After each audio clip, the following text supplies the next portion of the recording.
Shalom saudara-saudari yang terkasih di dalam nama Tuhan Yesus Kristus. Semoga kehidupan kita selalu diberkahi oleh Allah Tritunggal.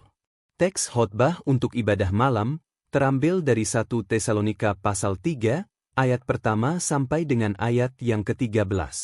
Demikianlah firman Tuhan. Kami tidak dapat tahan lagi, karena itu kami mengambil keputusan untuk tinggal seorang diri di Athena. Lalu kami mengirim Timotius, saudara yang bekerja dengan kami untuk Allah dalam pemberitaan Injil Kristus, untuk menguatkan hatimu dan menasihatkan kamu tentang imanmu, supaya jangan ada orang yang goyang imannya karena kesusahan-kesusahan ini. Kamu sendiri tahu bahwa kita ditentukan untuk itu. Sebab, juga waktu kami bersama-sama dengan kamu, telah kami katakan kepada kamu, bahwa kita akan mengalami kesusahan. Dan hal itu, seperti kamu tahu, telah terjadi.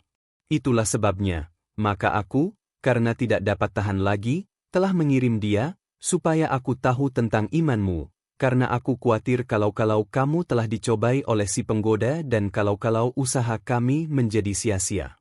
Tetapi sekarang, setelah Timotius datang kembali dari kamu dan membawa kabar yang menggembirakan tentang imanmu dan kasihmu, dan bahwa kamu selalu menaruh kenang-kenangan yang baik akan kami dan ingin untuk berjumpa dengan kami, seperti kami juga ingin untuk berjumpa dengan kamu, maka kami juga, saudara-saudara, dalam segala kesesakan dan kesukaran kami menjadi terhibur oleh kamu dan oleh imanmu. Sekarang kami hidup kembali, asal saja kamu teguh berdiri di dalam Tuhan. Sebab ucapan syukur apakah yang dapat kami persembahkan kepada Allah atas segala sukacita, yang kami peroleh karena kamu, di hadapan Allah kita?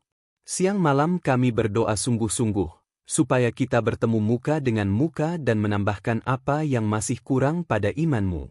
Kiranya Dia, Allah dan Bapa kita, dan Yesus, Tuhan kita, membukakan kami jalan kepadamu.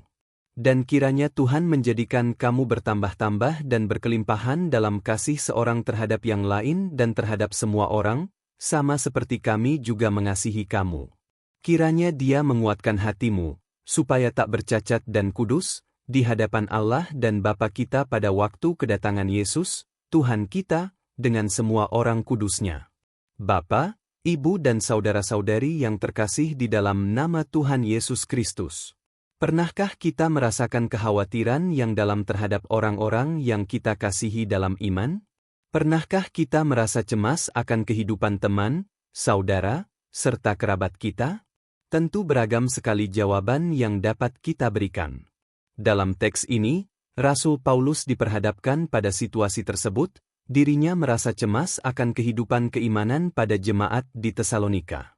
Ia sedang menderita. Namun pikirannya bukan hanya pada dirinya sendiri, melainkan pada jemaat yang masih muda dalam iman. Pada perikop kali ini, Paulus ingin mengajak kita untuk saling menguatkan sebagai satu tubuh dengan Kristus, memiliki kekuatan yang salah meneguhkan dalam tubuh Kristus.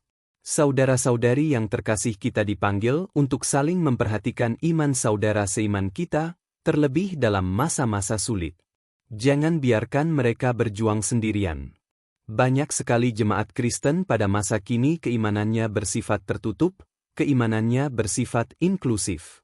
Kerap sekali kita tidak pernah memikirkan teman-teman kita yang seiman. Apakah kita pernah bertanya kepada teman, saudara, kerabat seiman, apa kabarmu hari ini?